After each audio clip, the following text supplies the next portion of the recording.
from the first night of protests and marches, it's been about, anything I have, whether me, a resource I have about giving to the protests, giving to the marches and whatnot, and the movement, I should say. So that first night of protests, when you went out there, did you have your phone and then you just said, I'm just going to start streaming this? Was it one of those organic things that just happened? Exactly. So I had, I guess this goes back to the job. So I run events every single month, poetry events, music events, and weekly interviews. And at the events, I'm usually pulling my phone out. It is organic. My right arm just knows it. Just and something's going on, something's happening, something powerful is being said. So, going down there the first night, I had no idea that I was going to be live streaming it, but my muscle memory knew it, and the organicness knew it. And so the phone came out, and then I looked at the screen. There was thousands of viewers on there, and who really wanted to be there, and that it was like another set of eyes. Pointing at what they would be looking at if they were So there. your first stream, you had thousands of people. Mm-hmm. Were you surprised by the numbers? Because I've been amazed by how many people are on your all streams. Yeah, I was very surprised. But it was eye opening. And it was very awakening. And like, just for that simple fact that how many people, I equated those numbers to these people really want to be down there. For their own reasons they can't, whether family, children, health reasons or whatnot. But it's from that moment, that first moment, I realized how important it was to keep that stream going, to keep to dedicate to live streaming it because people want to see it. Did you realize the power of it the first night, or has that come with each evening? Because the power in it is amazing in this city right now with all of you who are doing the live streaming. When did that dawn on you that what became a reflex that you ended up doing to this is really kind of my job now? Exactly. To do this and document this? When did that transition happen for you? Oh, it was, I would say, a period over the first week and a half, maybe. The first night I realized, how many people wanted to be there, right? And then maybe 2 days later, I realized how important it was to live stream because people finding out where we are, and because of the live stream, they can come down and join us now. I found out, how important it was because, those live streams documenting the truth. It's unedited, and it's not as if we're recording video, going home, going to Adobe software, cutting it up, and telling a story, but everything's just there. So now, I don't know, whether the news or the LMPD says the next day, this and this and this happened, we can say, actually, no. Because you could see hour 1, minute 37, second 15, you actually did this, so. And that came to fruition with a ramming with a police vehicle. Precisely. That was documented, that came out one way where the police say a car hit them. Exactly. It ended up being, and that video really ended up with a retraction from the police. Exactly. That video and other videos as well from different angles helped really tell the truth. So what do you call yourself? Because I've seen you all refer to yourselves as different things. Mm-hmm. What do you call yourself with this job? And do you consider it a job, a duty? I say job, but what is it? What do you consider it? I've always considered just nothing more than a service. So, I've always had a heart or a mind of service, being of service whenever I can. And so it's simply a service. But live streamer is consistently what I've been calling myself. And I also saw, I assume you're part of the group that just formed a guild to kind of have some protection for First Amendment rights. Are you part of that guild that was just formed? As of now, I'm aware of that guild. I have to look into it more to make a strong decision as to what it is, what's going on with it, everything. But I have not looked into it deep enough to make a decision. Tell me about the first night when you went down there. Wasn't necessarily to live stream, it was to protest. What was it about the protest that you said, I have to be part of this? Oh my gosh. So the biggest thing was just seeing the multitude of protests happening across the world ever since Mike Brown was killed in Ferguson. Wanting to be there, not being able to be there because of lack of funds, time, and just the distance was too far. But when I, found out it was happening in my own city, there's no excuse anymore. It's just biking down there now. So, I got on my bike, put it in a safe spot, walked to where the marching and protest was happening, not knowing what to expect. But, I wanted to be a part of it in some way, shape, form, or fashion.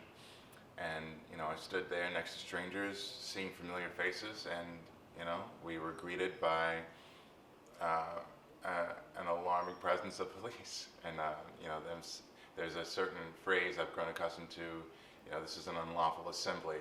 If you do not disperse, you will be met with chemical agents and whatnot. And so that's exactly what happened. And those first few days, it seemed to be very, very warlike. It was very contentious. Oh, yeah. I was down there a couple nights with the flashbangs, and I mean, it was a little frightening. Mm-hmm. I don't know if you felt that way. I felt that way. Understood. The flashbangs were interesting. I understood what they were there for, and not so much that it was something that was going to harm me per se, but something just a loud bang in the air. That was interesting. It wasn't a firework, and I just sort of kept looking.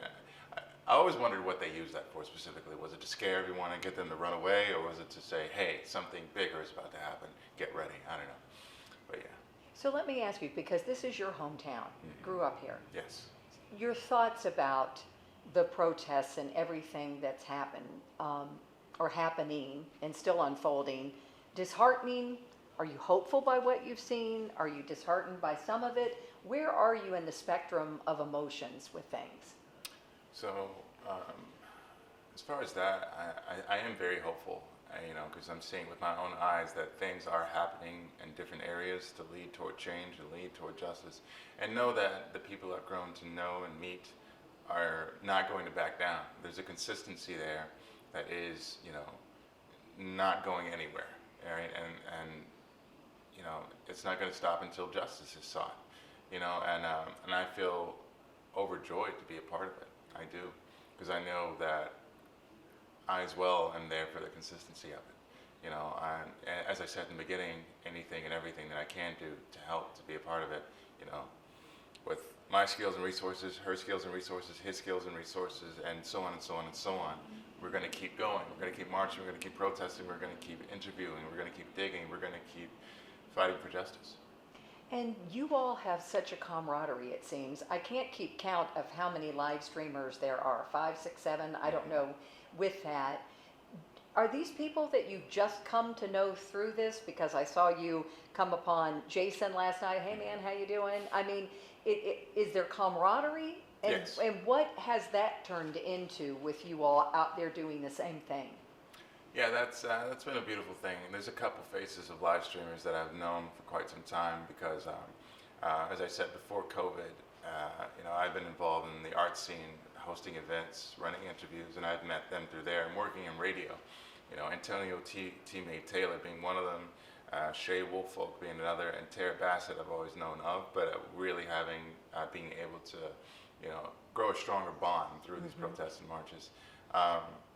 Yeah, and Jason, I feel safe to say, forming friendship with him more and more, because we're all coming together, knowing what we're there to do, and once again with the, his skills and resources, her skills and resources within that live streaming group, we're helping each other, and it's funny, informally saying, okay, we've got the day shift, we've got the night shift and whatnot, but not actually working out a timesheet, just joking about it really, but making sure that, this communication such as, when a pack of people go on a march and other people are staying at the park, we're saying, do you want to stay in the park or do you want to go on the march? Or both of us want to go on the march, making sure that everything's being covered via live So that stream. documentation is there of everything. Exactly, just in case something happens, yes. So tell me a little bit about things that I have seen. You had a seat at the table, or you were live streaming it with police. Yes. So you have you all been able to initiate conversation? I've seen you go up to officers. You explained to the one officer, correct, why Black Lives Matter.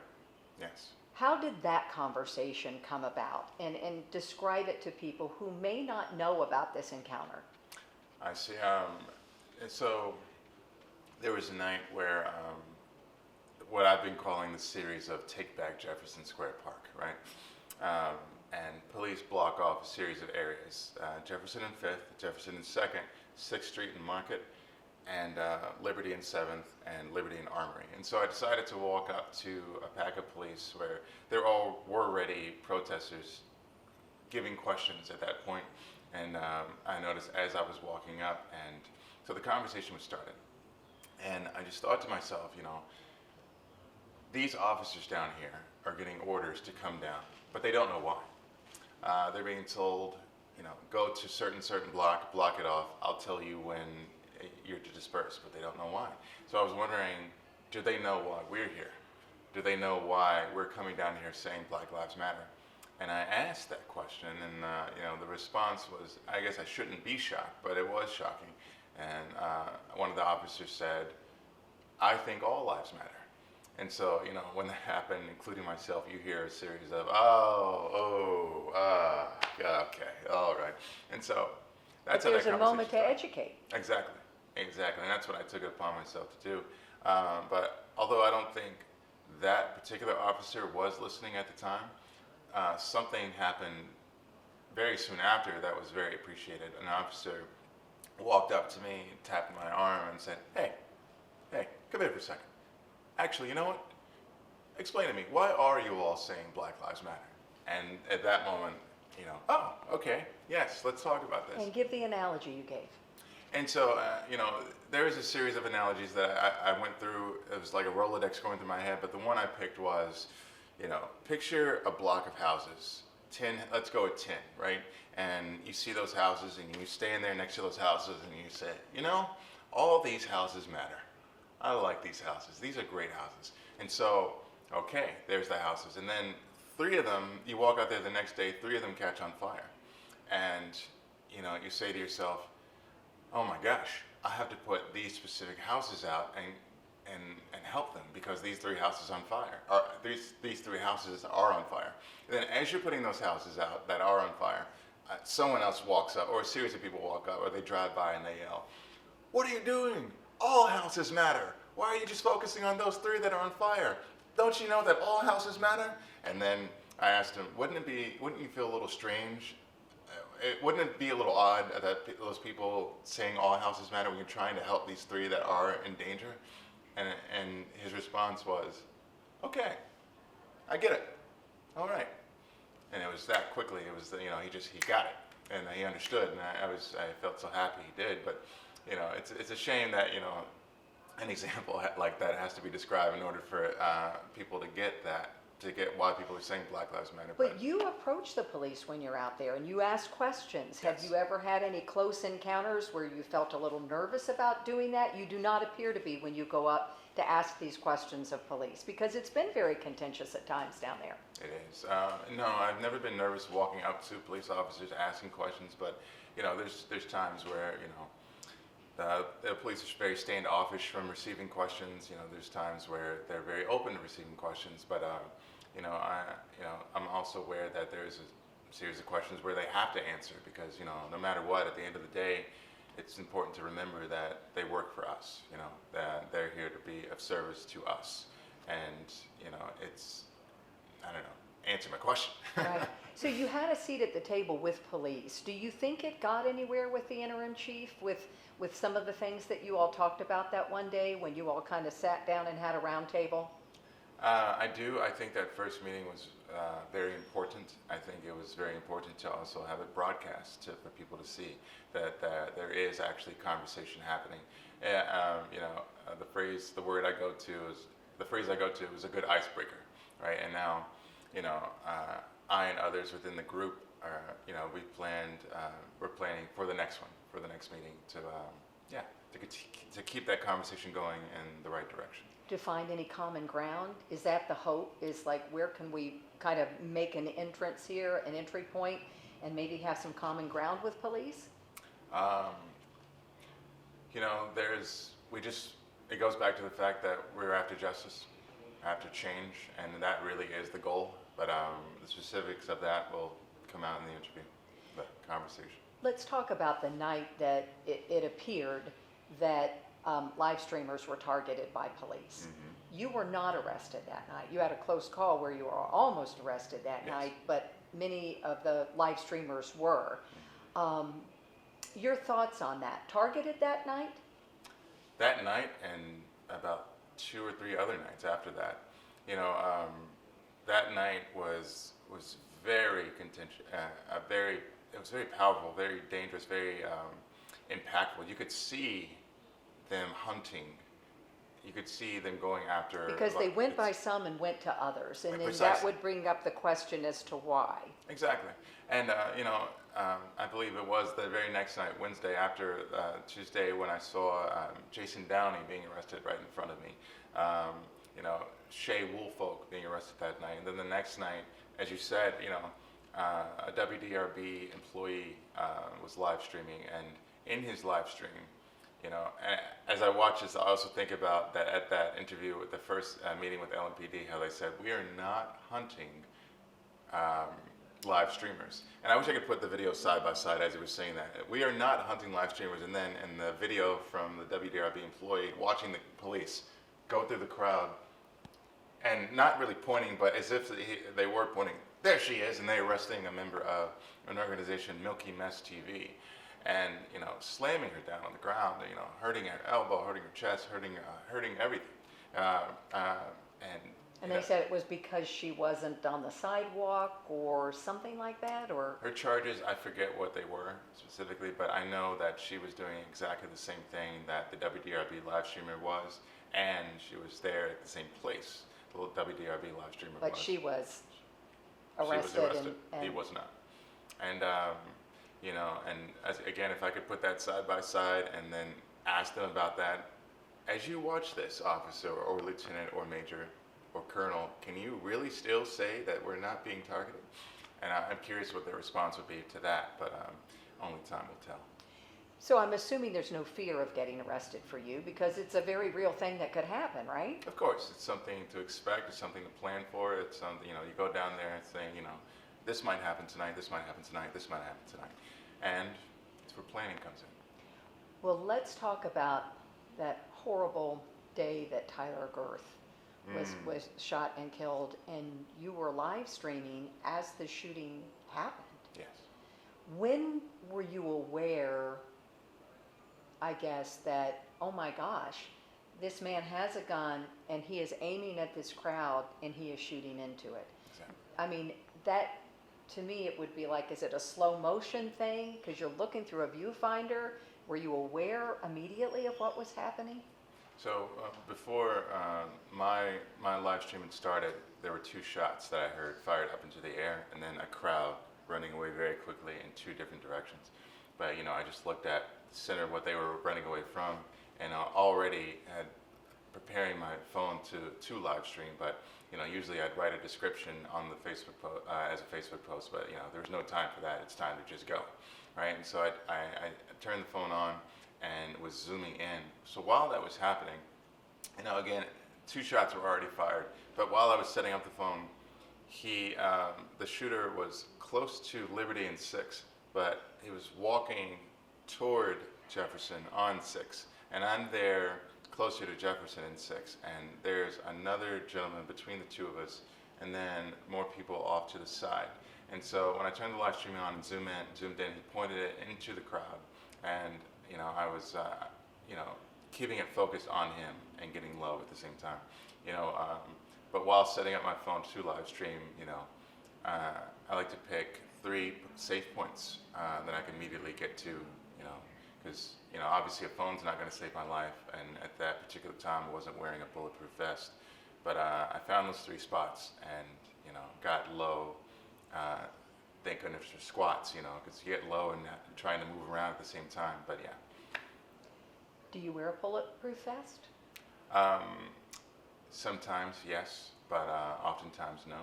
Did that experience give you any pause about going back?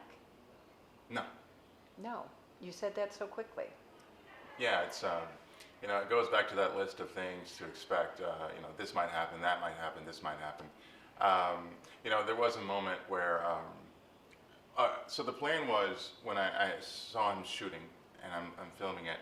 and to stay down there the entire time and slowly just, keep in mind of those safe points and keep that phone on him. But well, I started hearing shots from the right of me, behind me, to the left of me, and then my mind went back to earlier that same day.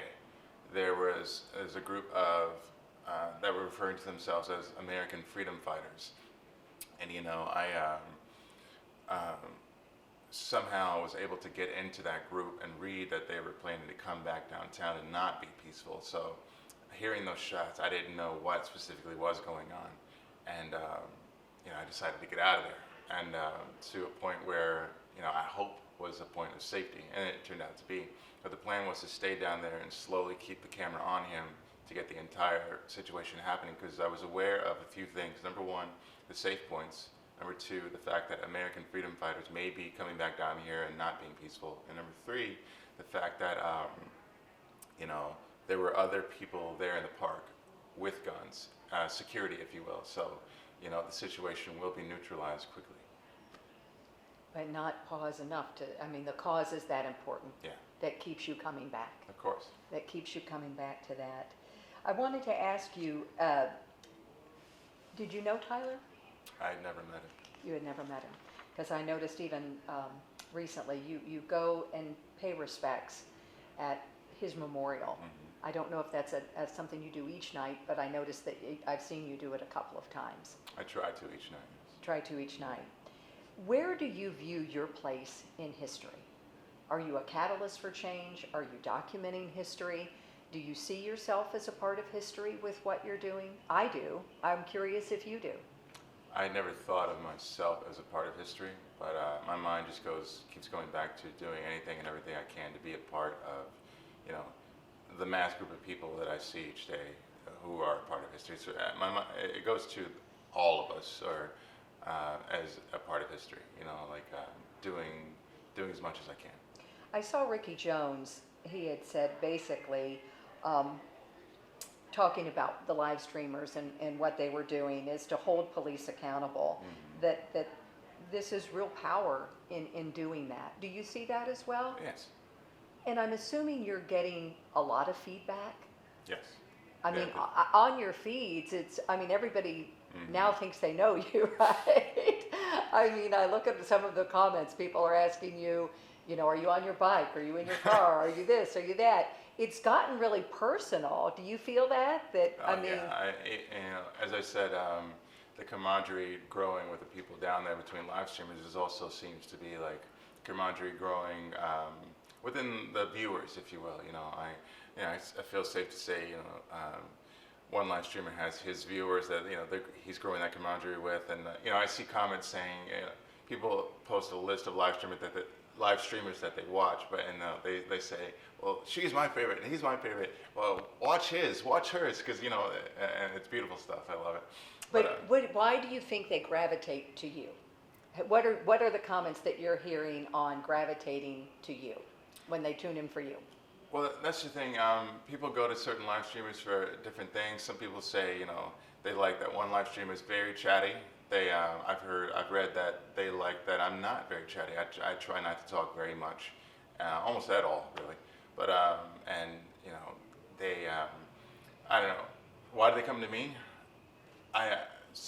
For that matter, I think some people say that because I don't talk very much and they can just see and be a part of it, and it feels like they are there. So people come to me because I'm very action-oriented, right? If I see something happening, I will jump on the next car and ask them to speed down so we can, keep it live and view it.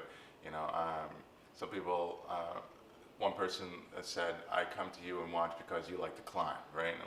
And I enjoy climbing very much. It's something that I've just grown to like to do, and to get angles, to see this, to see that. But yeah, I've heard all types of things. Tell me the hope that you've seen that we can be something to be optimistic about. Oh, I've seen glimmers of change that's happened so far. When Breonna's Law was passed and thousands of people gathered there at Jefferson Square Park, that gave me so much more hope.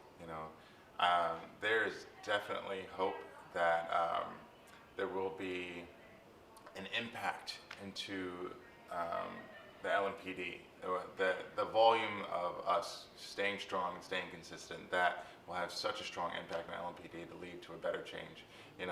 Right now, these meetings, coupled with the marches, coupled with the protests, are so important, if you will, because I think that we're actually working towards specific things to lead to the change that we are chanting about. And that the fact that we're chanting about it, protesting about it, and marching about it, and actually drawing up options and things that we can do, those two things give me hope that there will be change. Let's talk, how did you and Maxwell connect on this mission, I guess, of doing this? So I went down maybe the second or third day that things were happening, and I can't remember if I thought of Maxwell and or texted him, but I ended up putting that out there and saw him down there. Did you all know each other? I've known Maxwell for over a year. Okay. Yeah, and so just kind of manifested that thought, saw him down there, and then just started riding my bike and meeting him down there even more, and just kind of became a